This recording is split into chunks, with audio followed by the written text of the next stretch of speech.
ERP को यस ट्युटोरियलमा तपाईहरु सबैलाई स्वागत छ। आज हामी मेम्बरशिप सदस्यता अन्तर्गत समाजहरू सोसाइटिज भित्र नयाँ सदस्य कसरी दर्ता एनरोल गर्ने भन्ने बारेमा कुरा गर्नेछौँ। अर्थात् PACS मा कोही नयाँ सदस्य आउँछ भने उसको फारम कसरी भर्ने, उसको अन्य विवरणहरू कसरी प्रविष्ट फिड गर्ने, उसको जग्गाको विवरण कसरी जोड्ने, त्यसपछि तपाईले त्यो सदस्यलाई कसरी हेर्न सक्नुहुन्छ र साथै कुनै पनि सदस्य दर्ता हुँदा उसको शेयर डिपोजिट र एडमिसन फिस भनिने अन्य शुल्क कसरी लिइन्छ अर्थात् उसको रसिद कसरी दिइन्छ भन्ने कुरा हेर्नेछौँ। त्यसैले मेम्बरशिप मोड्युलमा हामी नयाँ दर्ता कसरी गर्ने, विवरण कसरी भर्ने, जग्गा कसरी जोड्ने, शेयर डिपोजिट कसरी गर्ने र त्यो सदस्यलाई कसरी हेर्ने भन्ने कुरा सिक्नेछौँ। यहाँ हामीले जति पनि इन्ट्रीहरू गर्दैछौँ ती सबै नक्कली डमी एन्ट्रीज हुन्। तपाईको कार्यालयमा जुन प्रक्रिया चलिरहेको छ त्यसैलाई नै पछ्याउनु होला र मागिएका आवश्यक विवरणहरू यहाँ भर्नु होला। ल त सुरु गरौँ। सबैभन्दा पहिले तपाईले ERP लगइन गर्नुपर्छ। ERP लगइन गरेपछि तपाईले यहाँ मेम्बरशिप देख्नुहुनेछ। यस मेम्बरशिपमा क्लिक गर्नुहोस्। क्लिक गरेपछि तपाईले यस्तो ड्याशबोर्ड देख्नुहुनेछ जहाँ एनरोल मेम्बरको विकल्प देखिनेछ। यो एनरोल मेम्बरमा क्लिक गर्नुहोस्। यहाँ क्लिक गरेपछि एउटा विन्डो खुल्नेछ जहाँ तपाईले ग्राहकको प्रकार कस्टमर टाइप चयन गर्नुपर्छ। अर्थात् यदि A श्रेणीको सदस्य हो भने मेम्बर चयन गर्नुहोस्, B श्रेणीको सदस्य हो भने नोमिनल मेम्बर चयन गर्नुहोस् र यदि कुनै संस्था वा समूह हो भने अर्गनाइजेसनको विकल्प चयन गर्नुपर्छ। हाल हामी A श्रेणीको सदस्य दर्ता गर्दैछौँ, त्यसैले हामी यहाँ मेम्बर चयन गर्नेछौँ। यहाँ मेम्बर टाइप स्वतः A क्लास लेखिएर आउनेछ। जुन मितिमा तपाईको एडमिसन भइरहेको छ त्यो मिति यहाँ स्वतः लेखिएर आउनेछ। यो लगइन मितिसँग मेल खान्छ। तपाईले जुन मितिमा लगइन गर्नुहुन्छ त्यही मिति यहाँ देखिनेछ। त्यसपछि तपाईले यहाँ सदस्यको थर सरनेम राख्नुपर्छ। यहाँ सदस्यको नाम मेम्बर नेम राख्नुपर्छ। त्यसपछि यहाँ स्थानीय भाषामा नाम स्वतः आउनेछ। त्यसपछि तपाईले यहाँ उसको जन्ममिति डेट अफ बर्थ राख्नुपर्छ। यी सबै डेटा नक्कली इन्ट्री मात्र हुन्। यसको कुनै पनि वास्तविक व्यक्तिसँग कुनै सम्बन्ध छैन। यदि कुनै कारणवश यो जानकारी कुनै सदस्यसँग मेल खान गएमा त्यो केवल एउटा संयोग मात्र हुनेछ। यहाँ तपाईले विपरीत लिङ्ग जेन्डर चयन गर्नुपर्छ। पुरुष भए मेल, महिला भए फिमेल। यहाँ हामी मेल चयन गर्नेछौँ। यहाँ वैवाहिक स्थितिमा यदि विवाहित हुनुहुन्छ भने म्यारिड, यदि जानकारी उपलब्ध छैन भने नट अवेलेबलको विकल्प पनि पाउनुहुनेछ र अविवाहित भए सिंगल चयन गर्नुहोस्। यहाँ तपाईले रगत समूह ब्लड ग्रुप चयन गर्नुपर्छ। यदि उपलब्ध छ भने राख्नुहोस्, नत्र यसलाई खाली छोड्न सक्नुहुन्छ। यहाँ बुबाको नाम फादर नेम राख्नुपर्छ। बुबाको नाम राखेपछि यदि महिला सदस्य हुनुहुन्छ र विवाहित हुनुहुन्छ भने श्रीमानको नाम स्पाउस नेम राख्नको लागि यो विकल्प खुल्नेछ। हाल यो पुरुष सदस्य भएकोले मेल नै राख्नुपर्छ।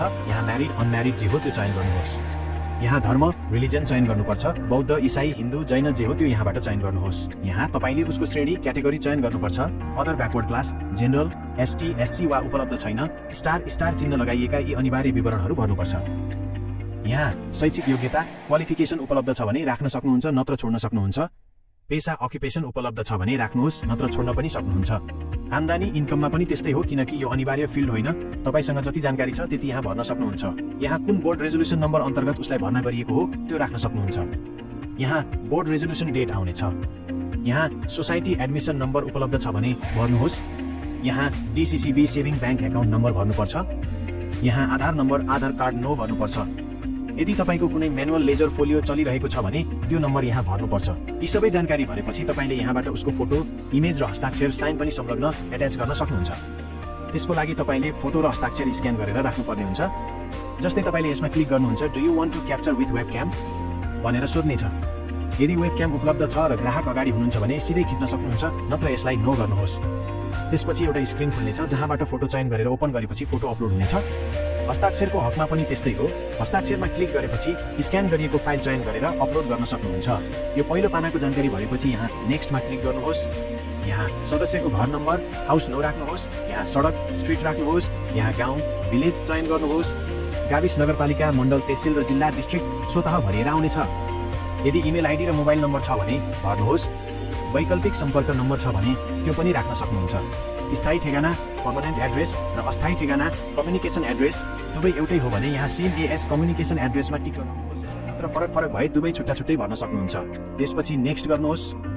यहाँ नोमिनीको विवरण नोमिनी डिटेल्स मागिनेछ। यदि नोमिनी तपाईको संस्थामा पहिलेदेखि नै सदस्य हुनुहुन्छ भने उसको एडमिसन नम्बर राख्दा सबै विवरण स्वतः भरिएर आउनेछ। यदि नयाँ नोमिनी जोड्न चाहनुहुन्छ भने यहाँ विवरणहरू भर्नुपर्ने हुन्छ। यसरी नाम, थर र जन्ममिति राख्नुहोस्। उमेर स्वतः गणना भएर आउनेछ। यहाँ लिङ्ग, वैवाहिक स्थिति, बुबाको नाम, धर्म र श्रेणी चयन गर्नुहोस्। योग्यता र पेसा उपलब्ध भए राख्नुहोस् नत्र छोड्न सक्नुहुन्छ। यहाँ नाता रिलेसन अनिवार्य फिल्ड हो। नोमिनीसँगको नाता के हो त्यो चयन गर्नुहोस्। यहाँ नोमिनीको ठेगाना, गाउँ, इमेल र मोबाइल नम्बर भए भर्नुहोस्। त्यसपछि नेक्स्ट गर्नुहोस्।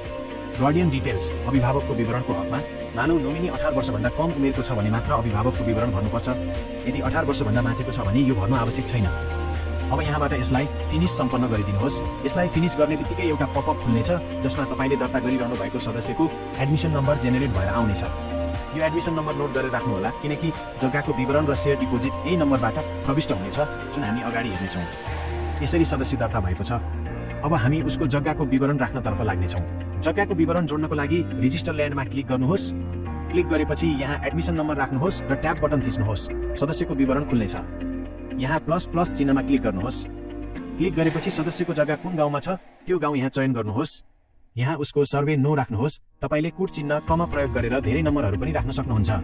सदस्यसँग कति जग्गा छ त्यो हेक्टर वा एकडमा राख्नुहोस्। प्रति एकड जग्गाको मूल्य कति छ त्यो यहाँ भर्नुहोस्। कुल जग्गाको मूल्य स्वतः गणना भएर आउनेछ। त्यसमध्ये खेतीयोग्य जग्गा कल्टिभेबल ल्यान्ड कति छ त्यो यहाँ राख्नुहोस्। स्वामित्वको प्रकार ल्यान्ड ओनरसिप कस्तो छ, सेल्फ वा शेयर प्रपर जे हो त्यो चयन गर्नुहोस्। माटोको प्रकार सोइल टाइप कस्तो छ, ब्ल्याक सोइल, ल्याटराइट सोइल वा उपलब्ध छैन त्यो चयन गर्नुहोस्। जग्गाको प्रकार ल्यान्ड टाइप वेट वा ड्राई जे हो त्यो चयन गर्नुहोस्। यहाँ दर्ता नम्बर, दर्ता मिति र सिँचाइको प्रकार इरिगेसन टाइप कुवा, नहर वा पोखरी जे हो त्यो चयन गर्नुहोस्। यदि तपाईँसँग जग्गाको धनी पूर्जा छ भने एड डकुमेन्टमा क्लिक गरेर स्क्यान गरिएको फाइल अपलोड गर्न सक्नुहुन्छ। यसरी जग्गाको विवरण सुरक्षित सेभ गर्नुहोस्।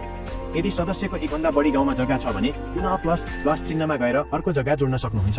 यसरी हामीले सदस्य दर्ता गर्ने, विवरण भर्ने र जग्गा दर्ता गर्ने तरिका सिक्यौँ। अब हामी सेयर डिपोजिट सेयर जम्मामा जानेछौँ। सदस्य दर्ता र जग्गाको विवरण राखेपछि सेयर डिपोजिट गर्नुपर्छ। यसको लागि मेम्बरसिप भित्रै रहेको सेयर डिपोजिटको विकल्पमा क्लिक गर्नुहोस्। यहाँ एडमिसन नम्बर राख्नुहोस्। सदस्यको नाम र विवरण देखिनेछ।